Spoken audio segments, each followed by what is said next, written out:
And what are we doing today, folks? Well, we're installing a radon system. That's what we do on this channel. Hi, my name is Scott. I'm a radon mitigator in Virginia. I make videos for other radon mitigators, those looking to get in the business. If you're a homeowner, of course you can stay and hang out. If you're really looking for a good place to find a radon mitigator, go to www.nrsb.org. It's right down here. That's the National Radon Safety Board. Just go to that site, plug in your zip code, then I'll pull up a list of certified radon pros in your area. So today we are doing a job. It's kind of a common radon job, but I've never filmed one of these before. And we are in the garage, and so this piece right here is going to link us to the basement. And we're actually going to be routed through a crawl space as well. So I thought that might be an interesting one for you to check out. So through here is a crawl space, and we got Jamie down there. We're going to be routing pipe underneath old plastic, but we're going to put new plastic over top of that and link it together, and then eventually get it to the slab that is the basement living area. Hang out with us and we'll tie it all together for you.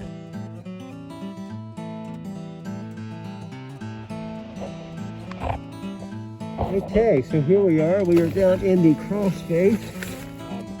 One of my hacks that I use is a child's sled when I'm in crawl spaces, or attics too. So it's just really handy keeping all your stuff centralized, and because I tell you, this stuff can get away from you in a hurry, and it's all spread out and chaotic, and it makes it hard to work. If you keep it all consolidated, it makes things less overwhelming.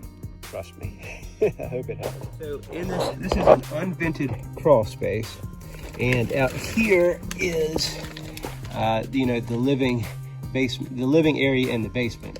And so that's our pipe right there. We'll sever it and drop a suction point right down in here. So Jamie kind of got ahead of us here, and so this is old, kind of useless plastic. Instead of pulling it out, we've routed pipe underneath it, and he's got a suction point or two. I think you can see the outline of where he's put a Y in, and we got two suction points here, and then we've got another suction point here, and we got a valve. So what we're going to do with this valve is we got it partially closed in order to divert suction to the main thing right over here. But you can't really ignore these unvented crawl spaces. 9 times out of 10, they're a huge source of radon. The radon levels on this house were actually not that high. The house just barely failed the 4 picocurie test. But since we have to run through this channel anyway, there's nowhere else to put the radon system. Let's say we ignored this, which we pretty much never would.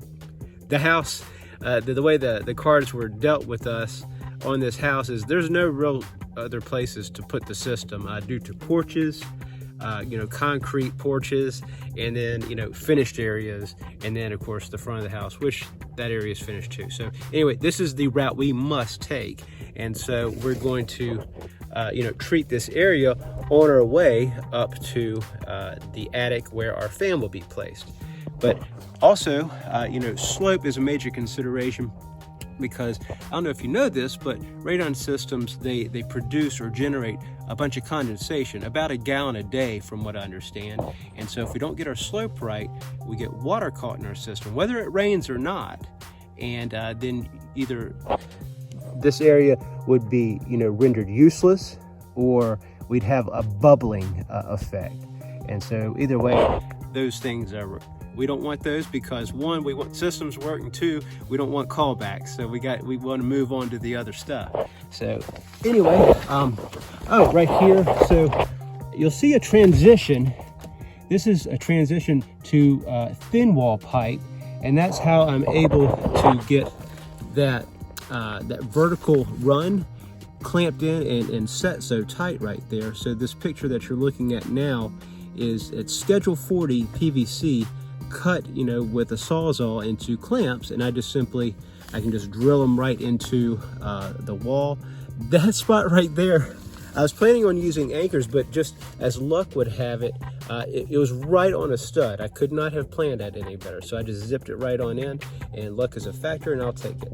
So what we're going to do now is we will put a new layer of 6 mil plastic underlayment and run it over here, adhere it to all the walls. We'll put a little insulation expanding foam right here.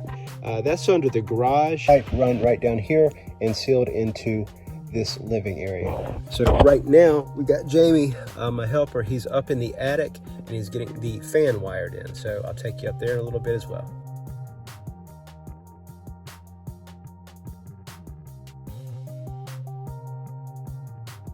Okay, so we are in the attic now, and as you can see, Jamie's got the fan set up, wired in, and this is my trick that I use to make sure that I get a good straight shot as far as our roof penetration here. So if you see my videos, I use this on the pipe for the suction point, and I'll show you how I do that here in a second. But same concept, we're just going to take this big thingamabob out of the equation, and we're using a plumb bob, and we just line it up like so, and then make that jive right in here, and that's how we get a good straight shot to run the exhaust out of the roof. So we've got our pilot hole drilled, and we've got a little towel over the fan to keep debris from falling in, and we'll go outside now and drill the big hole to accommodate the exhaust pipe.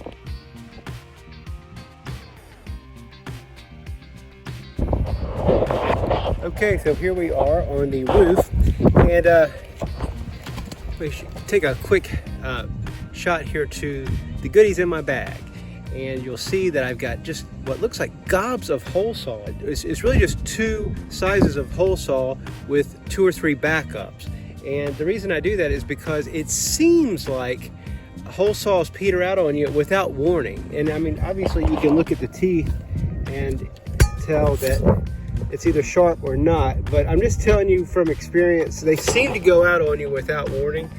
And so it's always good to have backups because we do a lot of jobs out in the country. But also, what's been working for me is I use the dull ones on the roof, because the roof really does beat up your hole saws. And so once I get through this layer, I'll switch up and put my sharp tooth one on to cut through the wood. It's something that's been working for me, and maybe it'll help you guys out there.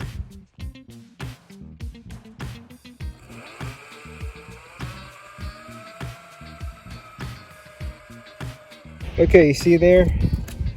Yeah, that'll really just beat down your hole saw. So now we got the fresh one on, and we'll have a little smoother sailing with this combo.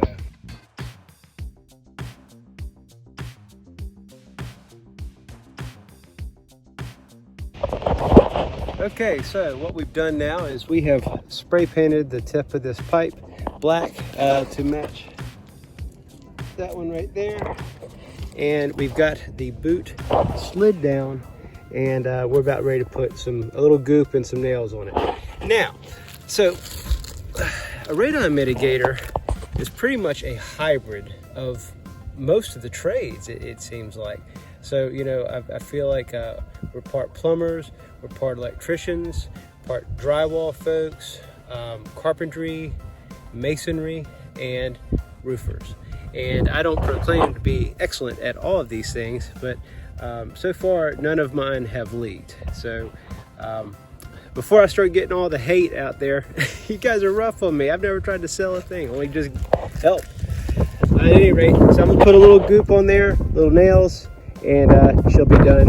And she won't be, but if you want roofing advice, please go to a roofing channel where those cats are doing it. You know, I'm just a dude getting it done as best I can. You're in the video. See ya. Thanks, Rachel. So that was Rachel. She is the realtor who sold this house to the folks that will be reaping the benefits of this radon system. And that's another reason to make sure people catch you doing the right thing, such as ground cloths, and you know, keeping kind of a neat job site. And because you just never know who's going to pop up. You got realtors, you got sellers, and you got home buyers. And I've seen 2 out of 3 of those doing this job between assessing it and doing it. So stay frosty. This is the way I've been successfully doing these, and they have not leaked. And So I slip it down, and I get it underneath the shingle with a putty knife. And once I get it kind of leveled out, then I put a little goop right here on two sides of it, so rain won't ever slide in there like that. And we know rain's not going to come in here like that, so we know we're good. And then we nail it down and put a little goop on top of that. And sure, it's not beautiful, but it does not leak. And again, seek the advice of roofing pros to do it better. All right, voila.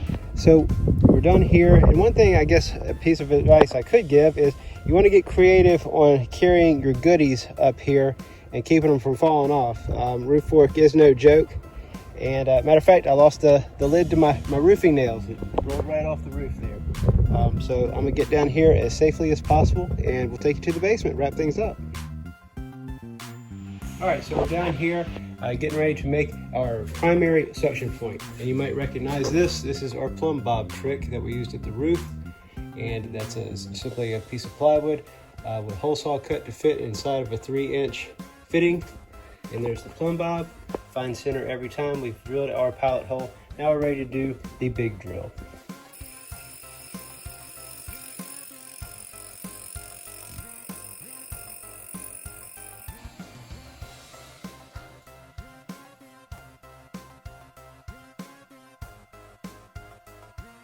We drilled a 5-inch Corbett hole, which accommodates 4-inch pipe, had lots of good gravel there.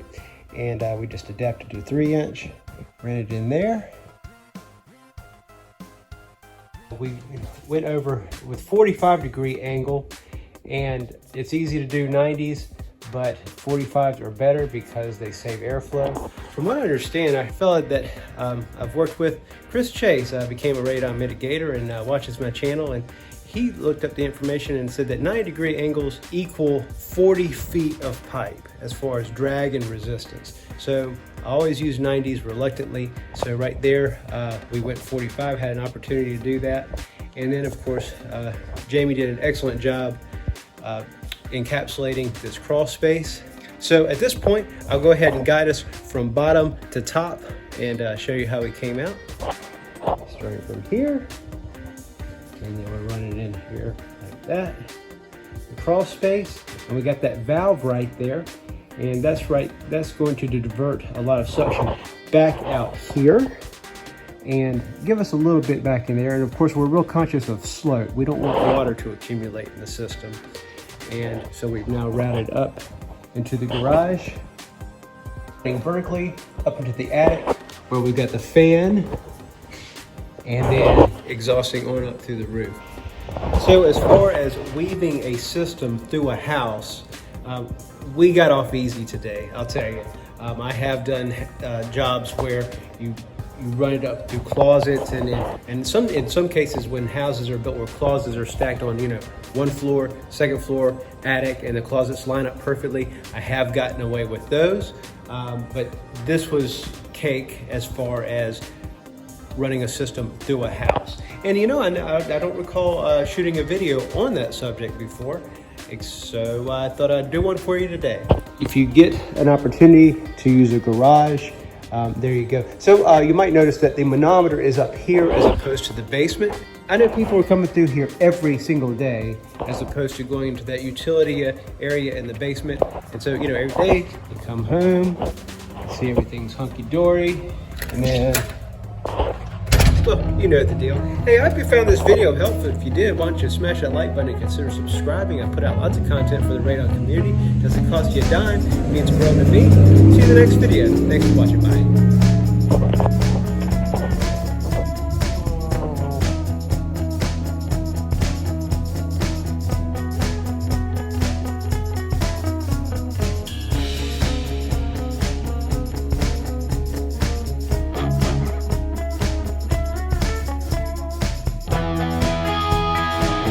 Oh, almost forgot. You ever take your wallet in a crawl space?